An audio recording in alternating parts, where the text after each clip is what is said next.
Hello viewers, हम पढ़ रहे हैं मोटिवेशनल बुक बड़ी सोच का बड़ा जादू। और आज हम इसमें पढ़ेंगे बहाना साइटिस का इलाज करवाना चाहिए, यह असफलता की बीमारी है।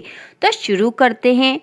चूंकि सफलता का संबंध लोगों से है, इसलिए सफल होने के लिए यह जरूरी है कि आप लोगों को अच्छी तरह से समझ ले।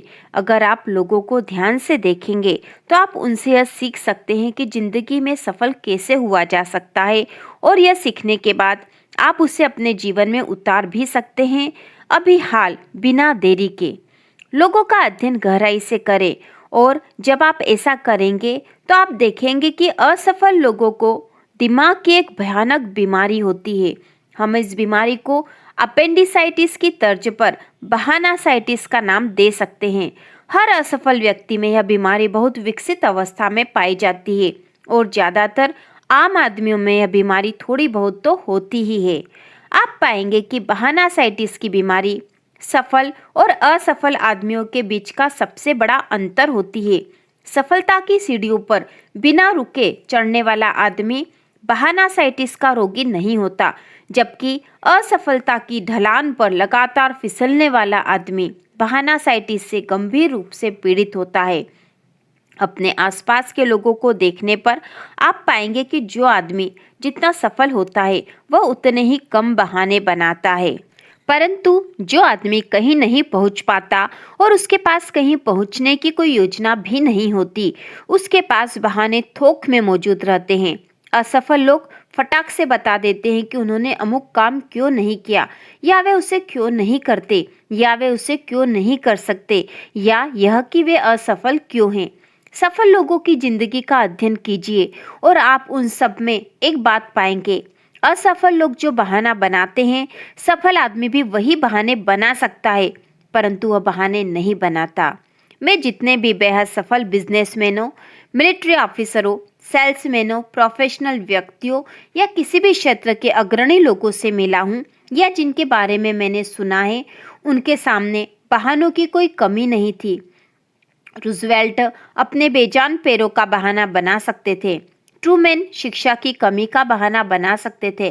कैनेडी यह कह सकते थे, प्रेसिडेंट बनते वक्त मेरी उम्र कम थी। जॉनसन और आइजनहावर हार्ट अटैक के बहाने के पीछे छुप सकते थे। किसी भी बीमारी की तरह बहानासाइटिस का अगर वक्त पर सही इलाज नहीं किया जाए तो हालत बिगड़ सकती है।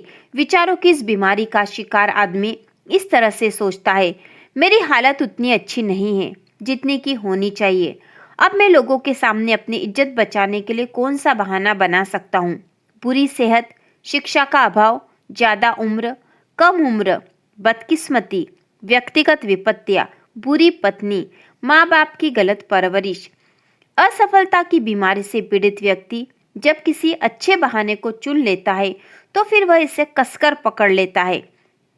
फिर वह इस बहाने के सहारे लोगों को और खुद को यह समझाता है कि वह जीवन में आगे क्यों नहीं बढ़ पा रहा है।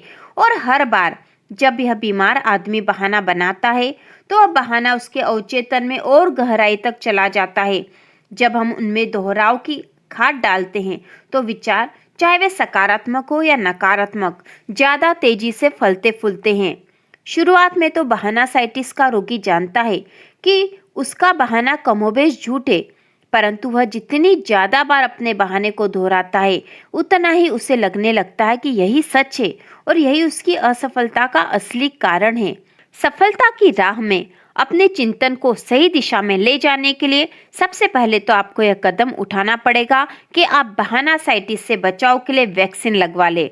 यह इसलिए जरूरी है क्योंकि बहानासाइटिस एक ऐसी बीमारी है जो इंसान को जिंदगी भर सफल नहीं होने देती। बहानासाइटिस की बीमारी कई तरह की होती है, परंतु मोटे तौर पर यह 4 प्रकार की होती है। सेहत का बहानासाइटिस, बुद्धि का बहानासाइटिस, उम्र का बहानासाइटिस और किस्मत का बहानासाइटिस। आइए अब हम देखें इन सब में खुद को किस तरह हम बचा सकते हैं। तो अगले वीडियो में हम देखेंगे सेहत का बहानासाइटिस क्या होता है और इससे हमें कैसे अपना बचाव करना चाहिए। तो इसी प्रकार के और मोटिवेशनल वीडियो देखने के लिए चैनल को सब्सक्राइब कीजिए।